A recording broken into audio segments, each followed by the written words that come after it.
It's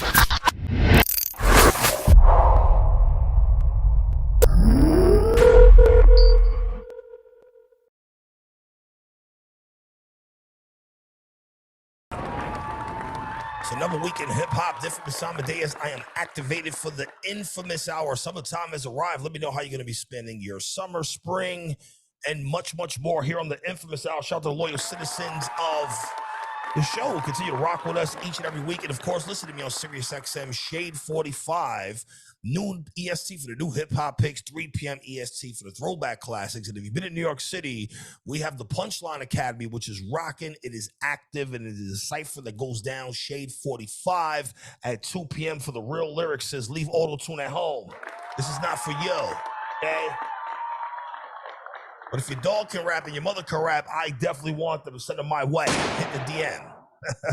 And of course, here on the Inphamus Hour, bring legendary producers and guests. And this guy needs no introduction, from Will Smith to Micheal Jackson, a Grammy, and everything in between. Fanatic, welcome to the Inphamus Hour. You are here. Oh, man, glad to be here, man. I love your show. I love what it does for the culture, keeping the culture pure and honest. It's so needed. We have to be reminded as technology and we keep moving forward and hip hop keeps evolving and changing. We always need to be reminded of the true essence of hip hop. And you do that on your show. So I love that, man. Yeah, thank you. Speaking of forward-thinking technology, so AI has arrived.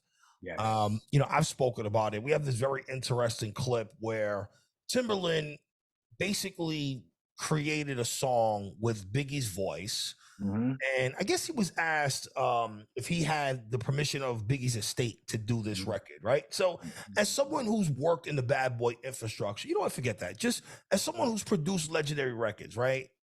Is this okay to be this creative? Like, where you stand on this? Well, my whole thing is that at the end of the day, technology is undefeated. At one point, drum machines replaced drummers. Keyboards replace live instrumentation, auto-tune replace real singers.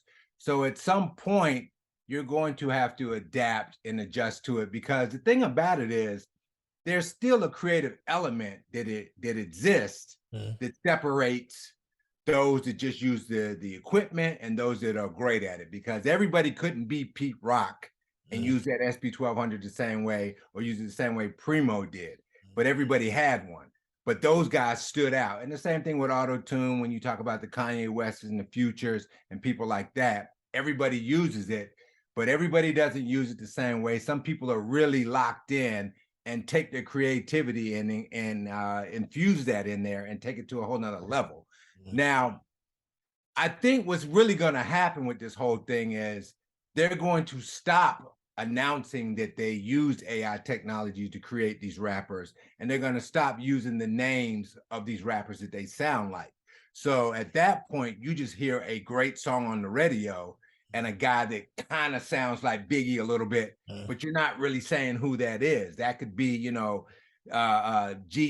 or G-Money or whoever. It could be anybody, but he just sounds like Biggie. And we've seen rappers throughout history, from Kodak Black to Shine, who initially we thought sounded like Biggie, but after a while they established their own identity, and we were like, it's not the same thing, and we learned to appreciate them. So I think that's what's gonna happen with this whole AI technology. Are we in a space, just as a music purist, where AI technology has the power to rewrite history, in a sense, where songs 50 years from now, because there's such an age gap between, let's say, the 40-year-olds and the 20-year-olds, right? And there's just no correlation or connection. Right. So if you look at 50 years down the line, could we be looking at a situation where people believe things may have happened that didn't happen because of the AI technology? Oh, definitely. It's definitely going to play a huge role in shaping our history and rewriting our history. And you make a really good point, because, when you and I were growing up, we listened to the same music that our parents listened to. So we were more connected. Now there's such a generation gap that I don't listen to the same music that my son listens to. So it affects how we listen to music, how we appreciate music, how we all come together to listen to music. So I think honestly that it will have a huge effect on it. But there's also still a deeper thing here that, you know, maybe conspiracy theory, but you notice how the technology it has dumbed down the music, it has simplified the music, it has simplified the process of creating music. It has made it to the point where you have shows like American Idol that have, you know, totally changed to the guy that sings in the shower could be a superstar overnight. So, you know, between that and the record labels signing all these analytic artists and things like that that are getting viral numbers, it has simplified the process of making music down to the point where, especially in hip hop, where it has simplified it to the point that anybody can make it. So all this technology, though it creates more opportunities for a lot of us, it also hurts the essence of what it takes to be a recording artist, because you had to have talent. Like you had to be able to really rap, you had to be able to really sing, you had to really be able to produce.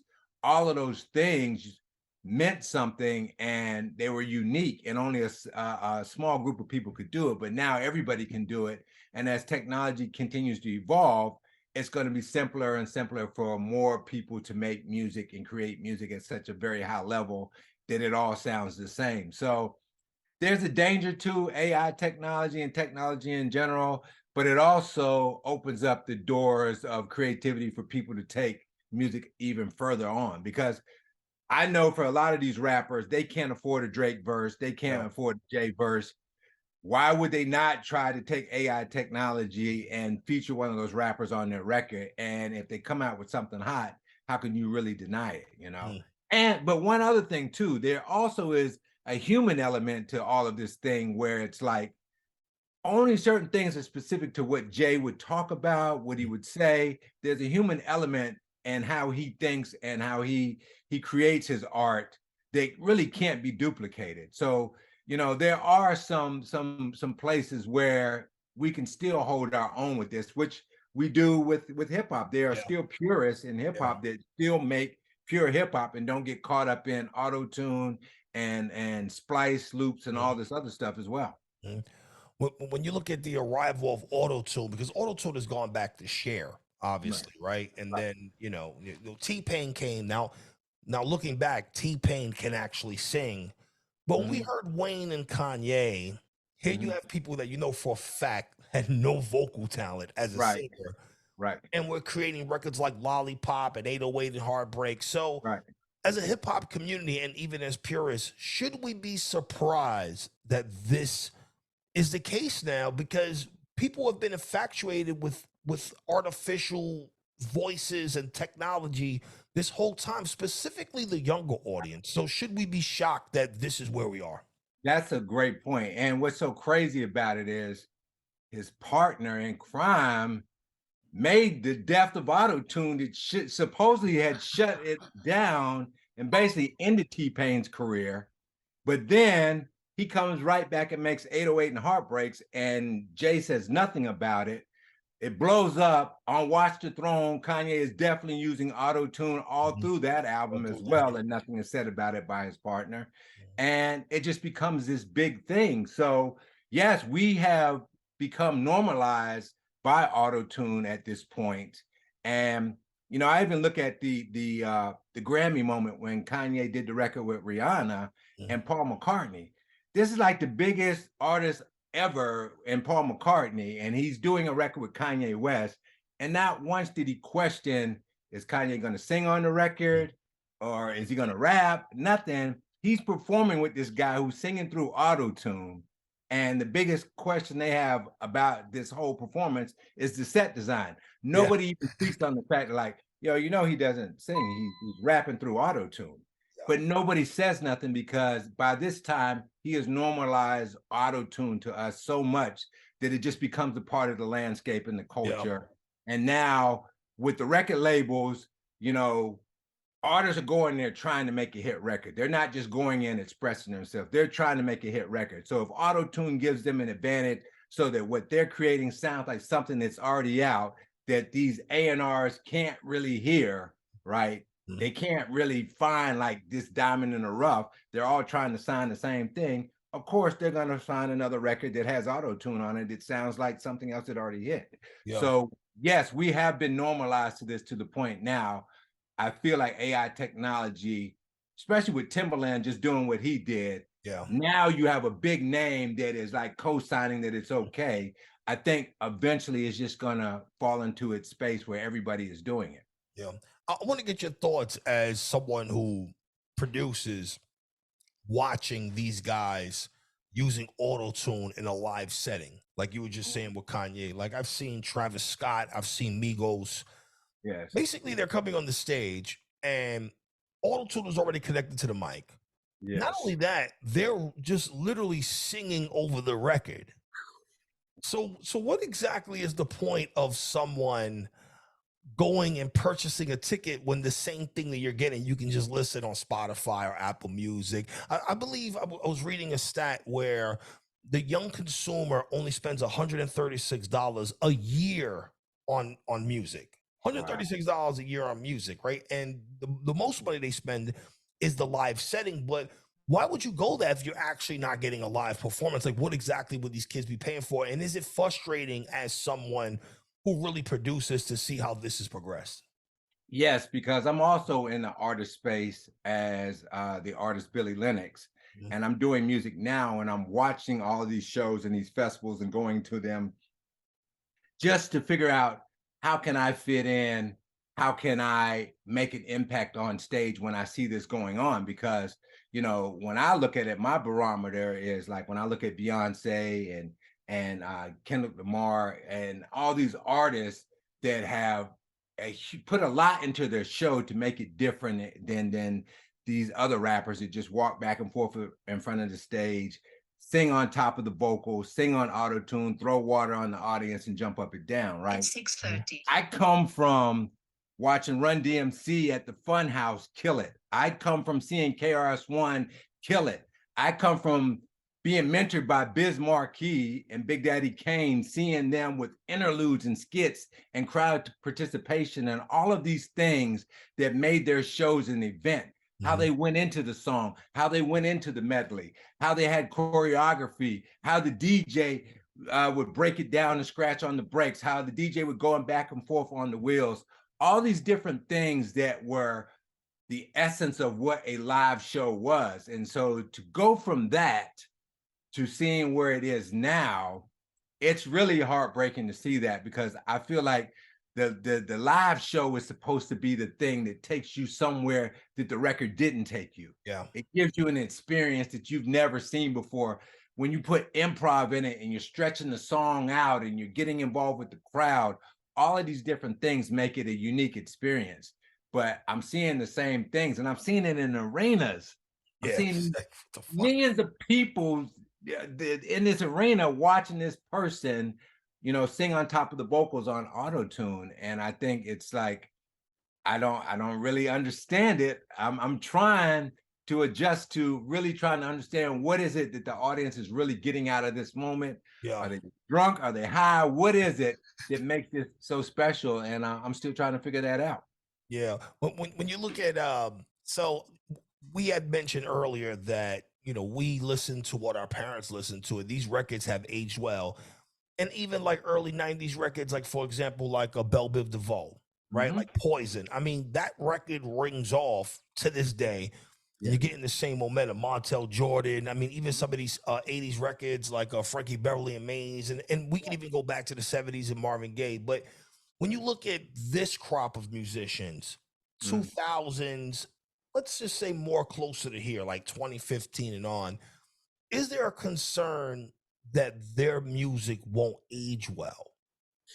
Yes, there's a huge concern of that. And you can even think of records that were huge 2 years ago that are kind of like extinct at this point, that you don't really hear them in that set as a staple, because we know when we throw on Real Love what we're going to get, right? And how the crowd's going to react to it. The record that I produced, Crush on You, I know to this day, I did that record almost 30 years ago, 20, 25, 30 years ago. I did it a while ago, but the bottom line is, to this day, when that wind up happens on that record, which, you know, Biz Markie taught me that. He mentored me as a producer and showed me that like the windup is the most important part of the record, because the DJ plays with that, and it's almost like a summons to the dance floor when people hear that. So I know what it feels like to create a classic record that is still appreciated today. And I don't hear a lot of that going on because the production's been simplified. It's a lot of just rhyming over 8-bar loops. It's not a lot of changes in there. There's not a lot of breaks in there. It's a lot of things that are missing that are key elements. Because when you go back and listen to all these records from back in the day, right, you'll notice that there was a 8-bar intro. There was a drum break that started the record. Yeah. It was always something key that the DJ could play with to summon people to the floor. And I don't really hear that today. Yeah, it's much different time. Now you mentioned the Crush on You record, and when I was watching the Locks and Dipset verses, I don't know if you saw the verses. You know, there was a point where Jadakiss, I don't know if it was Victory, I don't know what record it was, but he performed a Diddy record because he wrote the record, and I thought that was the perfect time for Cameron to fire off the Crush on You, because that would have probably changed the momentum of the entire verses. They didn't really do good. So with the Crush on You record in particular, like, talk about that record, building that record. Obviously, this is a quote unquote junior mafia record, depending on how you look at it, because I don't know exactly what album this was on. Was this on Lil Kim's album? Was it C's album? Okay, so what happened was, when I ran into Biggie and Un at the Hit Factory that night, and I played a bunch of tracks, they picked that record. Then 2 days later, we were in the Hit Factory working on it, and I was laying that track down. Originally, it was supposed to be Little Caesar's solo record. They were featuring it on Lil Kim's album because he was going to go out on the road and he was going to be the next artist on Biggie's label on Entertainment after Lil Kim. So they put him on the record. She didn't even like the record, from what I was told. She didn't like the record. She didn't want to do the record. When they put the album out, No Time did okay, but it didn't give the buzz that they were looking for. And DJ started playing the Crush on You record. And it just had Little Caesar's verse on it. So Biggie made Kim go back in the studio and record her verse on the record. And then when they put it out, it just took off. And it's like, it's so crazy that she didn't really like the record, but now I can tell when she's going on tour, because my statements go up because she's performing that record. She has to perform that record, and she killed the record. The record was so her, it just fit her whole vibe, the way she was rhyming on it and spitting on it. So it was a great match for her to be on that record, and Biggie was on it. It was just like a magical moment in the studio when we created that. Now, I laid the beat down and I went back to North Carolina, where I was living at the time. So when we were writing all these tracks in the studio, when I was laying down the beats, it was Mace, Biggie, myself, and my partner Eli Davis in there, and we were just laying down the music.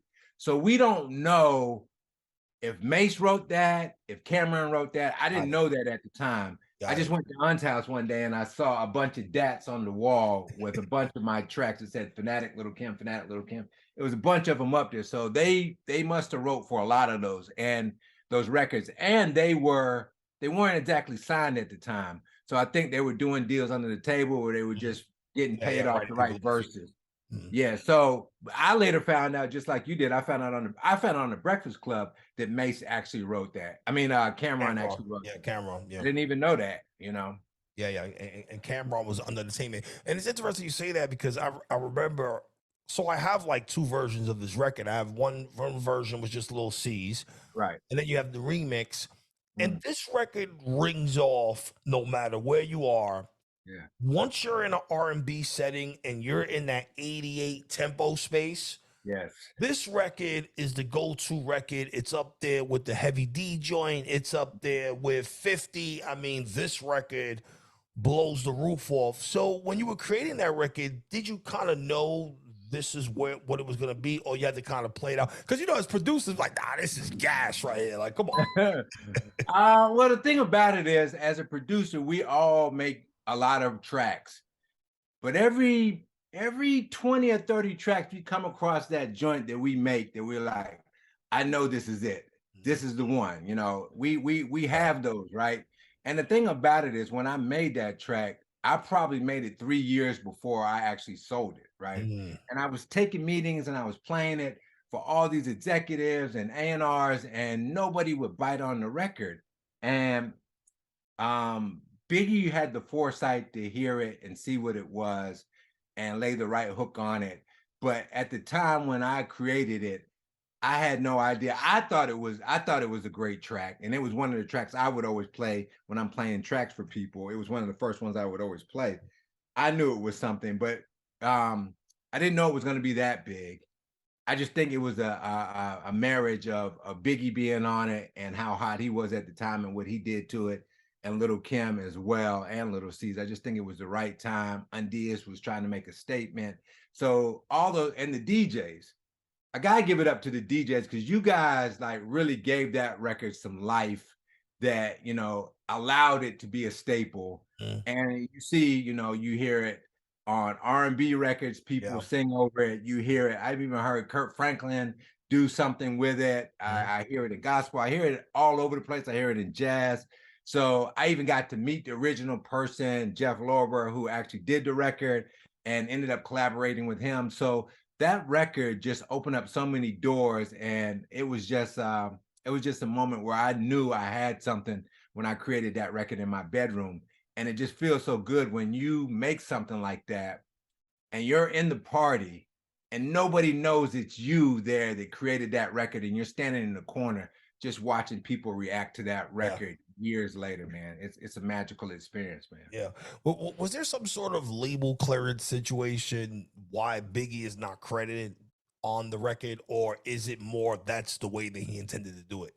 I think he was just trying to do that so as not to overshadow Kim on that record and make sure that she gets the credit and the acclaim for it. I know when we fill out the publishing, he's involved in the record, but on the credits, they don't I think he really wanted to make sure that Kim had her moment and it didn't feel like she was leaning so much on Biggie because she had the talent. She was an amazing MC, one of the greatest female MCs that we've ever had. And I think he really wanted to give her an opportunity to stand on her own. We definitely have a lot to talk about, but just on the publishing side, right? So you're a good person to talk to because you mentioned more something about when Kim performs this record, your publishing statements go up. And I don't think a lot of people realize how that works with ASCAP and international performance royalties, where if someone performs, I believe it's if you perform over 20 minutes, if you correct me if I'm wrong. So if you perform over 20 minutes, you're basically entitled to a payment for that record for the live performance. Yes. Every time she goes out on tour and does that record, I can look at my statements from ASCAP and I see that they go up in the performance royalties. I see that they start playing that record on award shows. I see that record show up when they do those top 100 records list. I see every time they do specials, it's always constantly in those statements. So every time she's performing those records, it is showing up in my statements and I'm getting paid for it. So it's this, I don't know how they track all that because I know some people aren't reporting some of that stuff. I know that like when Biggie did Dreams, I know Patti LaBelle stopped the record, but he would still go out and perform the record, and it was a staple in his set. So I don't know how they can track it to that letter, but every time she does those records, she does a show. Crush on You is definitely showing up, so I'm seeing it. Yeah, round of applause. Get in the bag. 30 years later. This is the Infamous Hour. I'm your host, the infamous Amadeuz. All social media platforms at the Infamous Amadeuz. Fanatic is here representing Greensboro, North Carolina. There was our rhythm and blues group, Charlie Fox. I think it was him and his sister. They're from Greensboro. Oh, wow. As well. So when you look at North Carolina hip hop, right? I feel North Carolina has done a great job of not only preserving, but creating their own sound somewhere in between Tribe Called Quest and Jay Dilla. Now, we know Dilla has produced a lot for Tribe, right? But to me, they do sound slightly different, even though They do. they are the same. And when you look at Ninth Wonder, you look at Big Brother, you look at J. Cole, you look at guys from North Carolina. So when you look at your home state, right, and do Mhm. you see the chance for another mega star coming from there? Well, we recently had the baby in the last 2, 3 years or whatever that exploded, which it's almost hard to give it's hard for the industry to give the baby the respect that he deserves because like I saw him freestyle on Funk Master Flex and just like killed it like on some real lyricism, some Yeah, real bar shit, right? I saw that, which made me interested in him. But then when you hear his records, all his records don't necessarily express himself in that space. I know that DJ Luke Nasty is another one another one. who is bar heavy, very bar heavy, but his records don't really show you that. So I think we're what happens with a lot of artists from the South, like we're really influenced by New York. I know I was influenced by New York.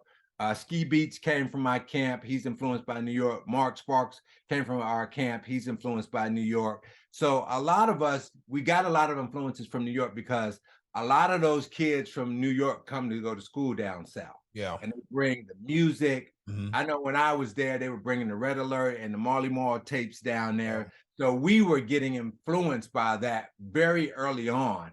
And we weren't making music like Luke Skywalker or MC Sade. We were making like real hip hop Yeah. records. Real, We were real joints. inspired by those. Hmm. So we started doing it. Then Ninth Wonder and them, they started doing it as well. And we were always just really influenced. And a lot of those groups, they just constantly stayed in the South getting their money doing shows. So we were constantly being influenced by what they were doing. So that's how our sound was like that. It's just a lot of people don't stay there because there's not a lot of opportunity. So a lot of us break out and head up north or head Yeah. out west Yeah. to Yeah. get opportunity. Yeah. So at some point, I assume you migrated up north. You Yes. met Vincent, who is Tamar Braxton's husband, right? Mhm. And he's a record producer, worked with Aaliyah. Uh, So, how did that connection happen? And then, what was your first experience into production? Because I Crush on You was your first major placement. You as right. a producer, but you were already kind of doing things before then. Yes. Before that, I was with this independent record label out of North Carolina called Payroll Records. We had a record by the name of, I was in a group called the Busy Boys. Okay. We had a record called Dropping It that Marley Marl used to play. I produced a record called Versatility by Supreme DJ Nobborn that Red Alert used to play. We had Entice coming out of our camp who was signed to Wild Pitch Records. So I was producing all of these artists up under that independent label. And then I had my own artist, Omniscience, Mhm. who came out of there, who was signed to Elektra as well. And Vincent Herbert just happened to be riding through the South and he was going to Charlotte. And we had white labeled the Omniscience record and he heard the record. And next thing you know, he found out how to get to us. I played a bunch of tracks for him. And the next thing you know, we're standing in front of Sylvia Rome in New York City doing a production deal with Elektra. And so that's how I ended up coming up north. We were staying in Newark, New Jersey. Out there is where I was rocking with the Lords of the Underground and also with the Fugees at the time.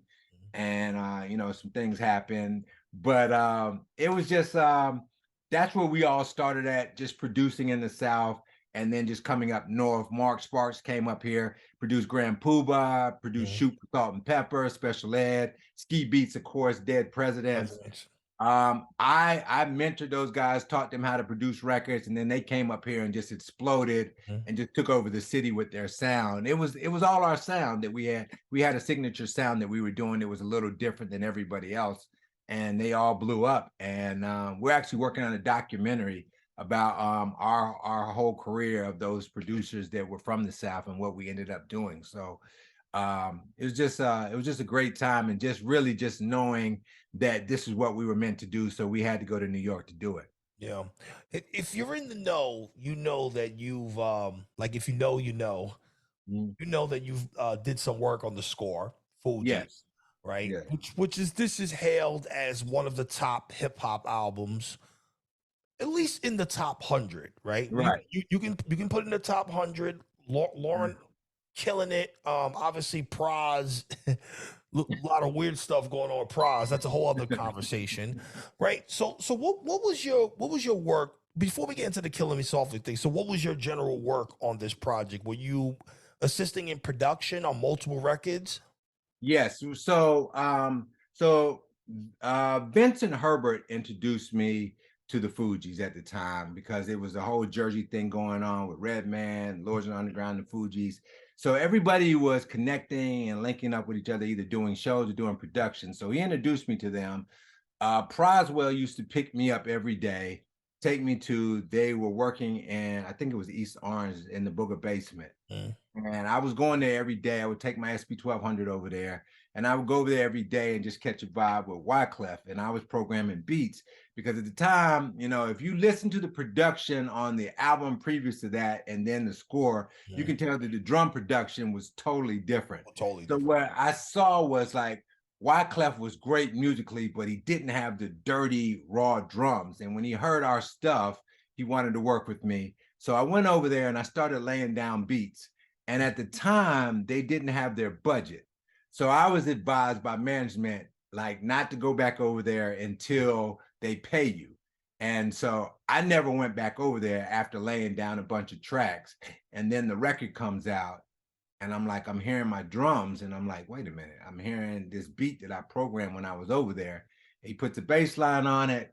Lauryn Hill is singing on it, but I did that record, and I think there's two other records on there that he took drum beats that I had programmed and played on top of it, where you can hear that same signature hi-hat, those same signature drums. So really, I was there to, he gave me Ready or Not and one other track that I was supposed to program drums to, but I ended up laying down like 3 or 4 different drum tracks, and that ended up becoming Killing Me Softly and 2 other songs on the album that he used the drums from, and just played on top of it. But I never got credit for it.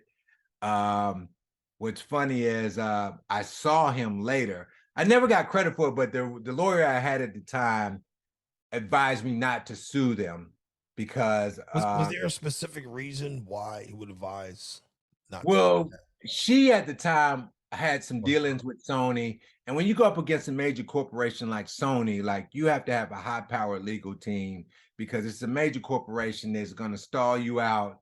They're going to make you incur legal fees. A lot of lawyers don't want to take on that thing of chasing major record labels and suing them for a lot of money because it affects their business with them moving forward in the future. So at the time, I was advised not to do it. I was very young and green at the time, so I was just like, I'm selling music, I'm landing, getting placements everywhere, so I wasn't even sweating it. And it just didn't occur to me at the time to go after it. And the record blew up, and it was so crazy is I ran into Wyclef maybe 3 or 4 years later after that, and there was no conversation about it. He tried to sign me to his production company again. And so this time he's like calling me from London. We're having like a 3-hour session where I'm playing him tracks and he's freestyling over him. He's just like, I got to sign this guy. And right. And so when he sent me the contract, I was like, okay, this guy, I'm not going to let this guy get me again. So now I bring in Jimmy Henchman, and he's a friend of mine. So I bring him in and get him to manage me this time on the situation. And as soon as Jimmy got involved, of course, Wyclef at that point backed away from the situation and went cold on it. And we never did a deal. And, you know, right after that, Proswell tried to do the same thing with signing me to his production company.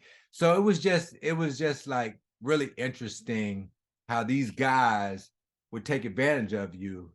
And because you said nothing, they would continue to try to go down that path.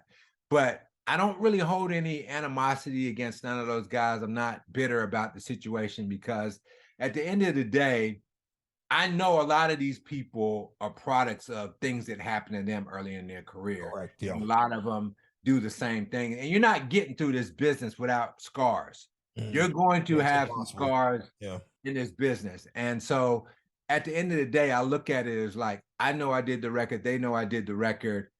people still listen to that record every single day, and it touches people's lives and makes people feel good when they hear it. And I'm just a vessel in this thing. Music is coming through me, and my gift is to share it with the world. And so if people still feel that record, whether or not I got compensated for it or not, or credited for it or not, I did my job, and people still feel that feel good moment. And I was a part of that. So, I take that with me. I haven't lost my passion for creating music. And that's the biggest thing with all that. Because you sell 30 million records, a lot of people will quit the industry Yeah. if they get Yeah. burnt like that. Well, especially with Killing Me Softly specifically because that was a drum-driven record. So Yeah. the highlights of the record basically have no sample in it. It's just Right. literally drums, Lauren, Wyclef one Right. time, and then Right. this is the record. So when you say programming drums, right? Just for the Right. younger audience that may watch Right. this or see this. So you would go in the studio, let's say with RZA, let's just say, Right. right? And he would go and take the sample or with a Wyclef, because obviously Wyclef plays the guitar bass. Right. So they would do the melodic portion and they would bring you in to handle the drums. Well, that particular situation, I was just making beats for him to Okay. start as the skeleton for him to lay stuff on top of. Okay. So I laid that beat down. I programmed the beat for Ready or Not, but he changed the drum sounds on it. But I was just in there programming beats. And I would program beats and they would lay it down, and then he would go back later on and play on it. And I feel like Killing Me Softly was probably just something that I had laid down, and he was just messing around one day, and they just decided to put vocals on top of it or put the bass line on top of it. But it wasn't like a collaborative effort. Like we sat in there and said, we're going to make Killing Me Softly. Yeah, yeah. That was coming from another song or just drum tracks that I had laid down. But if you notice, nothing after that, he programmed nothing after that even sounded remotely like that in terms of the sounds, as well as the drum programming, the cadence, because like I had mastered that SB 1200 with with how to program it. It was very signature in how I was programming those drums. And you really had to have an SB 1200 and really know how to program it in order to do that. But I mean, you can listen today. Pete Rock's drums don't, and how he programs it, don't sound anything like the way Premier does when they were both using that same machine. So, yeah, it's completely different. All right, so Fuji's score comes out, blows up. You at some point meet Diddy and become part of the Hitmen, right? yeah. So the Hitmen, for those who are watching right now, if you don't know the Hitmen, it's a legendary production group. So how many producers were in this collective? Wow. It was probably about 8 or 9, maybe 10 different producers. All of them were ultra hot at the time. When I got there, they were coming down off of their peak of like making all of the, because at one time they were on every single remix that was out. You had a record out, you had to get a Bad Boy remix, and it was done by the Hitmen. By the time I got to them, which is so crazy, Vincent Herbert's cousin at this point I come into contact with, he's working for Bad Boy, Ramon Herbert. Shout out to Jers. He connects me with Puffy. I play Puffy a bunch of tracks. He immediately wants to sign me to the Hitmen. And as they were coming down, it was really just me and Mario Winans. I remember they did a big write-up in the Source about Mario Winans and Fanatic were here to save the Hitman. And I ended up producing the record for Biggie. I ended up producing Get Ready for Mace. I worked on a lot of stuff there, but a lot of things didn't come out at the time because Puffy was going through his whole court battle with the J-Lo and the Shine shooting. Yeah. So the focus wasn't on the production company like it had always been. He was rarely around as much as he usually was. So at that point, I decided to go out on my own because when I got there, he was there every day. And then after I really got immersed into the production company, he was never around. So I didn't really get the full experience of being a hitman and all the benefits that came with it. But, and I broke out. But as soon as I left, I ended up producing Micheal Jackson and Beyonce. So it was a blessing. I learned some things over there because before that, I was producing the entire record myself. And once I got with them, I learned the art of co-production where 4 or 5 other people would touch the record before the record even came out. You may start with just the beat, but everybody else would touch the record. So you got the greatest songwriters, the greatest musicians, the greatest programmers, the greatest singers and artists touching the record. And that's why they were having so much success. And it just opened me up to understanding how to collaborate with people and making great records. And I learned that directly from Puffy. Mhm. Now, in between this, at some point, because the Crush on You record comes out, I believe, 98, right? Or Mhm. maybe the single came out 97, but it came out 98. But in 97, November, Will Smith drops Yes. his project, and then you have a production, you have a beat on there. Now, the project was primarily produced by Tone and Polk, Track Right. Masters, because they were super on fire at this time, just basically burning everything down. So, how did you get involved in the Will Smith production? Crush on You. A guy by the name of Mike City knew Omar Rambert, who was A&R in the project, and he asked him who produced the Crush on You record, and he was like, Mike City was like, "Oh, Fanatic produced it. I know him," and he connected me with him. We went to the Hit Factory. I played him some tracks. He picked that particular track, and then next thing you know, I'm in the studio with Will Smith, and we're laying it down. And I love because that record was one, it was the first record on the entire album. Mhm. Two, it was the record that kind of set him off in the hip hop space. It was a hip hop record than it was an actual loop. The Trackmasters was Yeah. famous for just sampling popular loops and they were Mhm. singing and rapping over it. So it was an actual hip hop record that I was doing on Will Smith, which gave him a chance to express himself in that space Mhm. versus just the very commercial records. And it sold Timmy a record. And I remember like getting my first royalty check. Shit was like $97,000. And I'm looking at this check and I'm like, is this $9,000? Is this a misprint or is this me? Is this for me? And it just blew me away. I'd never seen a check like that so big in my life, and it was just like amazing. And what's so crazy is I was in a publishing deal at the time, and my publisher wasn't instrumental in getting me the placement. The production company I signed with wasn't instrumental in getting me into placement. And I see the guy one day and he tells me, "Yo, thanks for the Will Smith check." And that's when I realized that I was in a 50-50 publishing deal. And Mm. that my first royalty check was basically 200 grand. And I had really just given away half of that because I had signed a publishing deal, which I don't advise that for anybody anymore. After learning that experience, I would never sign a publishing deal. Always do an admit situation. Don't do a publishing deal because if you're hot enough that they want to offer you crazy money up front for a publishing deal, you probably can go and get that yourself Mhm. by producing other artists and maintain your publishing. So always do an admit deal. Maybe you want to do an admit deal with an advance, but you always don't want to give up 50% of your publishing to anybody. Yeah. Now, in this day and age, right, where we're like the mechanical royalty space, right? Yeah. So the physical royalty is not really that much as it was in the 90s and the early 2000s, like when you did Beyonce and some of the other stuff. So, is a publishing deal a non-existent part of hip hop now that people can go to places like TuneCore and these type of spaces and release it themselves? Like, are artists in a space where they can still get a publishing deal or still get an admin deal? You can because they're all trying to still do deals with different people, and a lot of these people are not are financially illiterate and don't really know the ins and out of a publishing deal, and just look at the advance and that upfront money and That's it. take it. And some people need it, some people really want that. That's validation to them. I just know in the long run, it's not a great deal. And, the streaming has affected the publishing tremendously.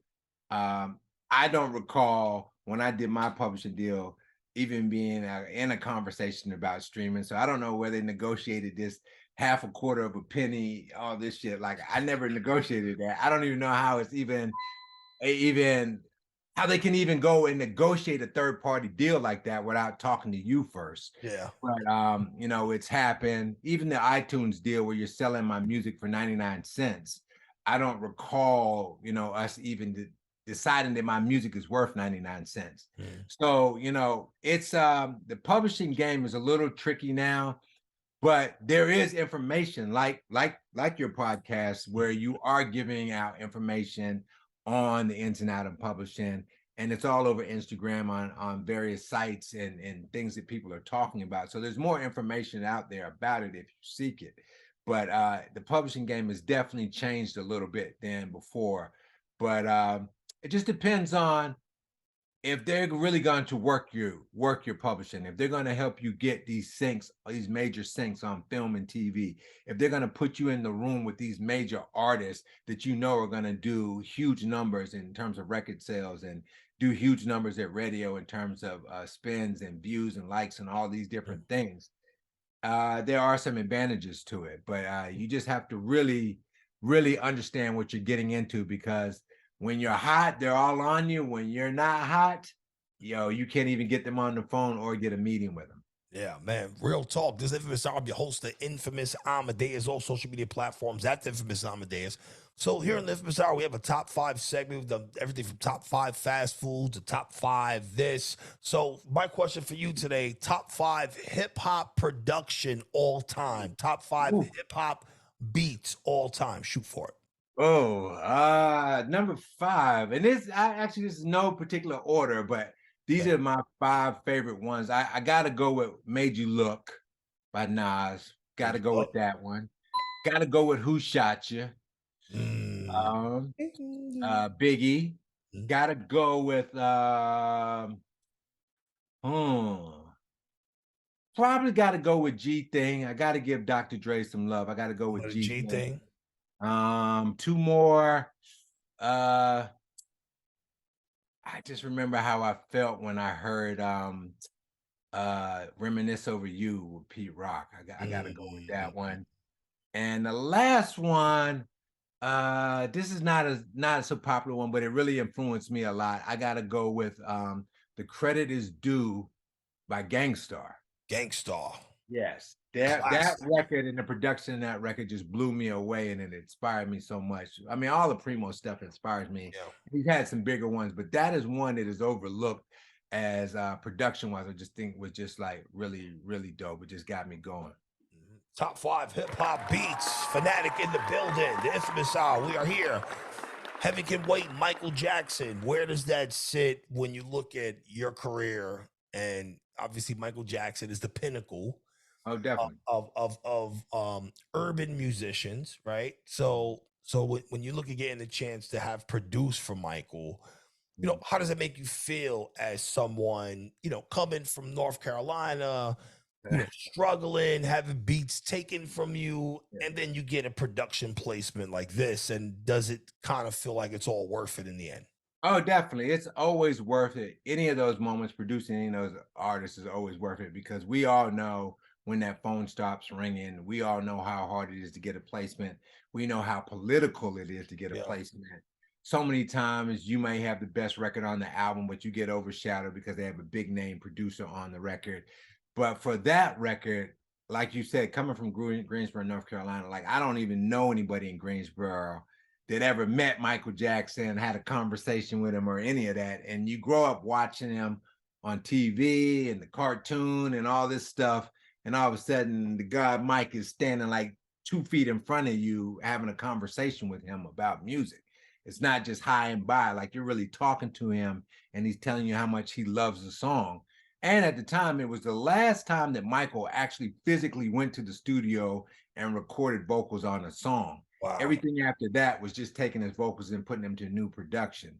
So it was the last time he was coming to the studio.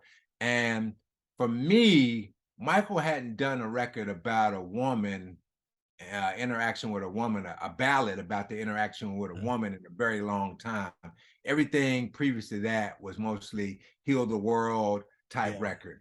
And so I wanted to take him back to Lady in My Life, because I know those type of records, when he's talking about a romantic encounter with a woman, those records, if Micheal Jackson is doing it, are going to play on forever and ever and ever. So I wanted to take him to a place that he hadn't been in a long time, and it worked. And, had he not flipped on Tommy Mottola, that was supposed to be the 3rd single.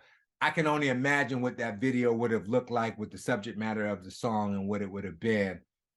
But I just know today a lot of people still appreciate that song. That was one of the standout cuts on the album. And it was just a great surreal experience to actually work with him. And other than Prince, those were like the two idols that I've always wanted to work with. And I had the opportunity to do that. Yeah, MJ legend, and then we Yeah. have your production on Beyonce. So Yeah. you got a Grammy for that. Now, difference in working styles between Beyonce and Michael Jackson, because they are not that much different from each other. No. Like if you actually listen to it, you got the choreography on stage. You have Yes. high energetic, high up tempo records combined with slow ballads. Right. Yeah. Right. So they're very similar. But what would you say is the difference between the two? Not much because Matthew, her father, Matthew Knowles, was very, very instrumental in making sure that she studied the greats. Michael Jackson was a huge influence on her as he was on all of us, but for her, definitely because not a lot of artists could sing and dance full out choreography like that. And Beyonce is one of the only ones that can do that.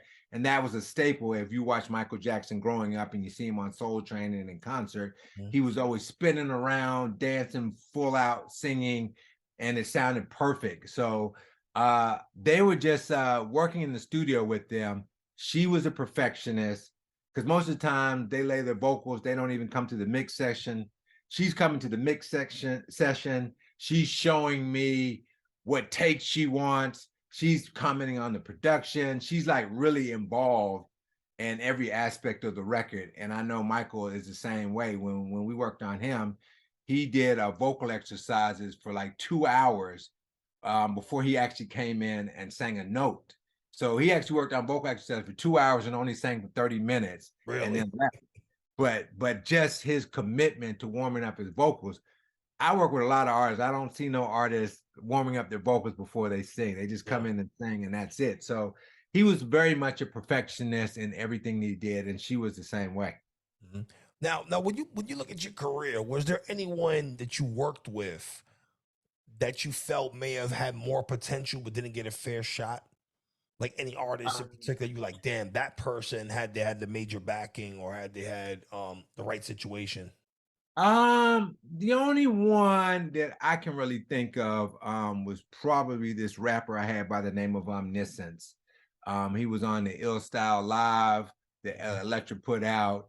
He got Rhyme of the Month in the Source. Mhm. He was just doing something so different at the time, and it was very hard to stand out during the time when Biggie was running New York City. But Yeah. he was a bar guy. This dude was from Bear Creek, North Carolina, but had crazy bars and punchlines. He was just like he was just really so raw. And Stretch and Bobbito, we did their show and they really took to him. So a lot of people, we did records with Sadat X. So it was just like an opportunity for me to really express myself on the production through this guy because he could rap to anything. And we were just doing some really innovative stuff.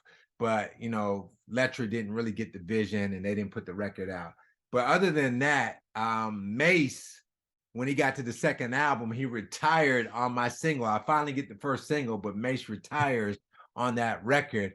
And I think that had Mace really went out and promoted that record and performed it, I think the record would have been, really big and it would have did what it was supposed to do and really put me in another light in the industry with a lot of executives. I mean, I got a lot of meetings and things like that from Crush on You and a lot of offers and a lot of placements. But I think with that Mace record, had it hit the way Bad Boy was on fire at that time, it would have created so many more opportunities for my career to go at an even higher level. Yeah.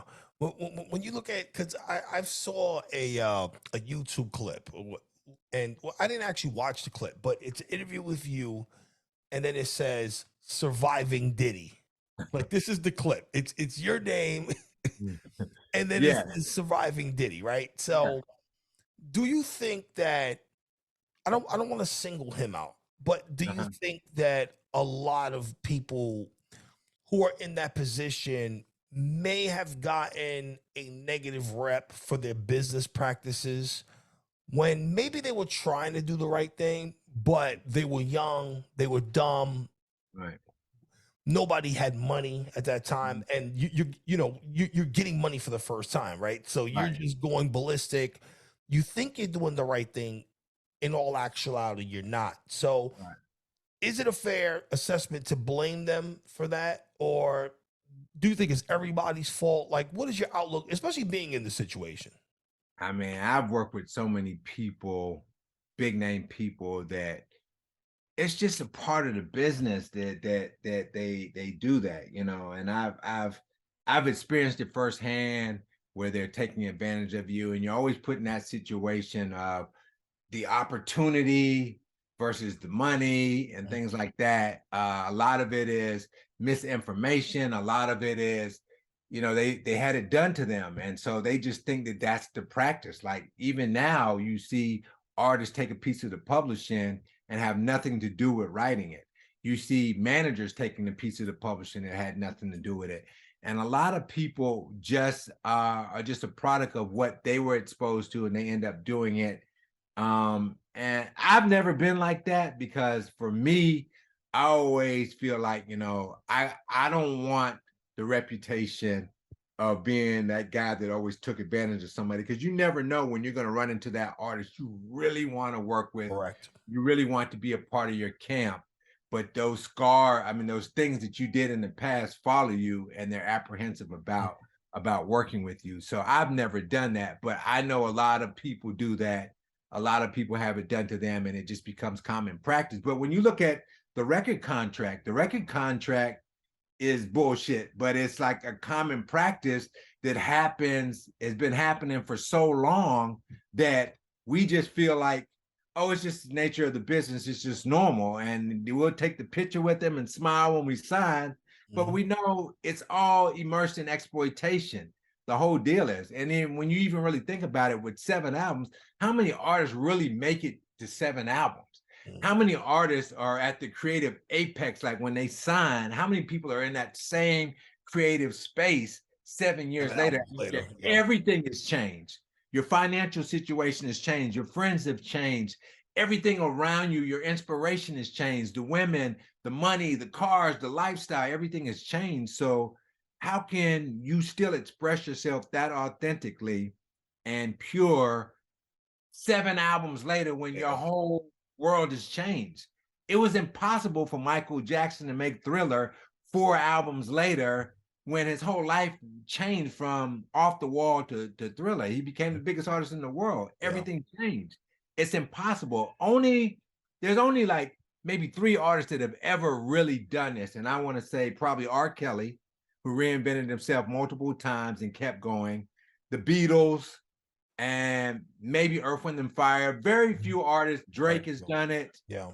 Jay has done it, but very few artists really stay in that. Prince has done it for a little bit. Most artists that you are your favorite artists, they've only done that like maybe 3 times. By the time they get to the fourth album, Yeah, they're it's a over. shadow of what they used to be. It's over. I think Nas now is in that conversation with the recent projects that he put out with Hit Boy. I mean, he sounds different, but in Right. this collaboration, in this King Disease collaboration, he put out a project called Magic, would get kind of gave us that like it was written, I Right.